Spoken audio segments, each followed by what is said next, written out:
Sobat Zola, kalian penasaran gak sih gimana limbah plastik PET dan serat alami lokal kayak kapas, bambu, dan juga kelapa bisa diubah menjadi sensor fleksibel yang bisa mengeluarkan listrik waktu ditekan? Kalian pasti penasaran dong? Yuk inti proses pembuatannya dari awal, jangan skip ya Sobat Zola.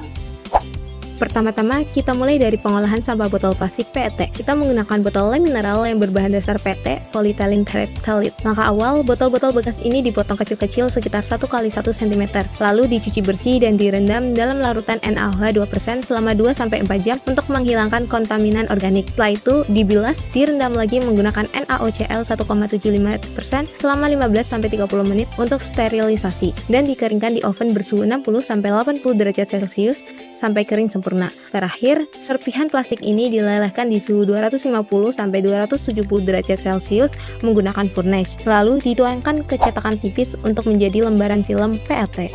Selanjutnya, kita olah serat-serat alam lokal kayak kapas, bambu, dan kelapa. Masing-masing serat dicuci, dikeringkan, dan ditimbang. Untuk kapas sebanyak 57 gram, untuk bambu sebanyak 20 gram, dan untuk kelapa sebanyak 15 gram. Kemudian direndam dalam larutan NaOH 5% di suhu 60 hingga 80 derajat Celcius selama 2 jam untuk proses delignifikasi, yaitu menghilangkan lignin dan hemiselulosa dari serat. Setelah itu disaring dan dibilas dengan air suling hingga pH-nya netral dan dikeringkan kembali di oven selama 6 hingga 8 jam atau bisa juga dijemur selama 1 hingga 2 hari. Nah, sekarang waktunya menggabungkan PET dan serat alam untuk membuat komposit piezoelektrik. PET yang sudah dilelehkan dipanaskan lagi di suhu 260 derajat Celcius hingga mencair. Lalu serat alam yang sudah diolah dimasukkan ke dalam lelehan PET sesuai dengan komposisi yang diinginkan.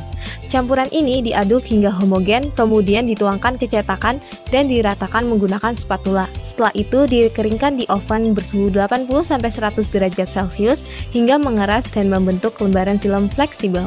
Supaya kita bisa tahu komposisi terbaik, kita bikin 4 jenis sampel nih. Nah, sampel yang satu, kapas 30% ditambah PET 70%. Sampel kedua, kapas 15% ditambah bambu 15% ditambah PET 70%. Sampel ketiga, kapas 10% ditambah bambu 10% ditambah kelapa 10% ditambah PET 70%. Sampel keempat, kapas 15% ditambah kelapa 15% ditambah PET 70%. Nah, setiap sampel punya karakteristik unik dan kita bakal uji satu persatu nanti. Tapi pertanyaan sekarang, apakah lembaran komposit ini beneran bisa menghasilkan listrik saat ditekan? Dan sampel mana yang paling optimal sebagai sensor fleksibel? Jawabannya bakal kita ulik di konten berikutnya, mulai dari karakteristik material, pembuatan prototip sensor, sampai uji pakainya. So, jangan kemana-mana ya Sobat Zola, karena ini baru setengah dari ceritanya.